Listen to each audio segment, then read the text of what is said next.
Oui, alors, c'est au tout début, c'est à travers le sport de compétition. Je pratiquais le tennis de table et à l'époque, c'était principalement, axé sur le physique et la technique et j'ai eu la chance, qu'on me propose à un moment donné, des moments de relaxation, de recentrage et je me suis très vite aperçu qu'un petit peu de temps passé à revenir sur moi-même, à me recentrer, a eu des effets très nets et très évidents.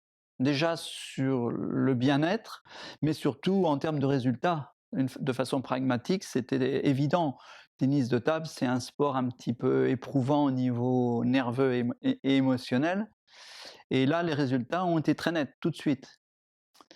Et à vrai dire, cet aspect élargissement de moi-même m'a assez intéressé et depuis ce temps-là, j'ai continué à m'intéresser aux différentes formes justement de développement personnel et la deuxième étape, c'est au moment où j'ai dû rentrer dans la vie active. Là, j'avais plus tellement, j'allais dire, de cases dans ma tête pour mettre ma vie d'un côté et mon activité professionnelle de l'autre.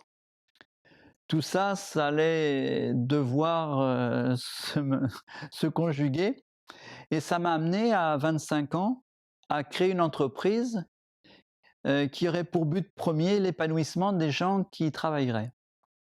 Et j'avais intégré dans cette entreprise, des temps, durant les temps de travail bien sûr, des temps de ressourcement, d'intériorisation et là encore, même constat qu'à travers le sport, c'était très rentable puisque là on était dans l'entreprise.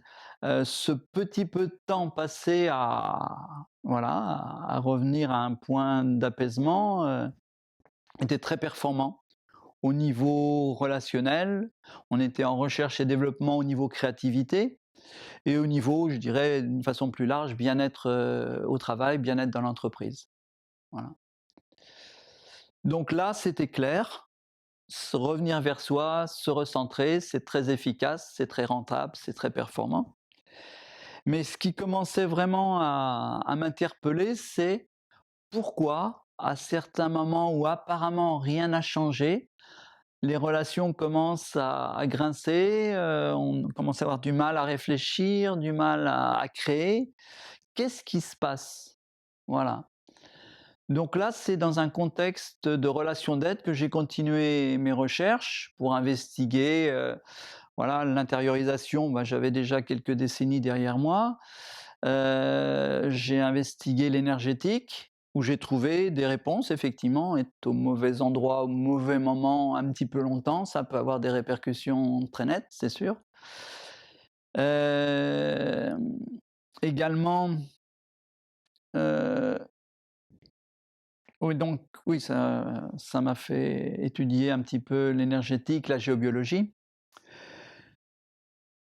et jusqu'à prendre connaissance justement qu'il était possible de se libérer de toutes les perturbations émotionnelles et là, ça a été un petit peu, pour moi, une confrontation, un choc dans un premier temps.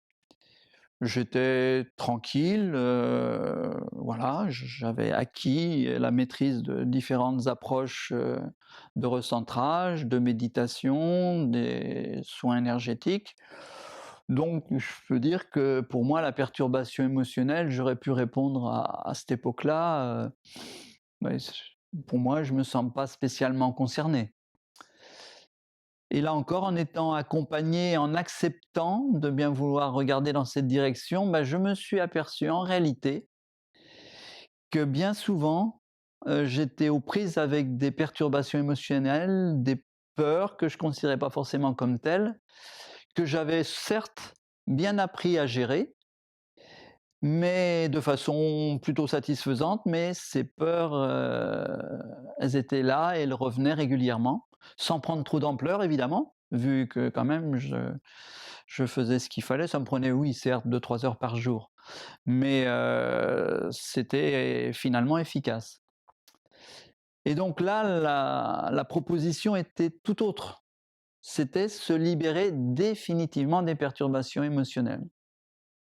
et donc ça m'a permis à moi de me libérer de mes perturbations émotionnelles qui étaient bel et bien là.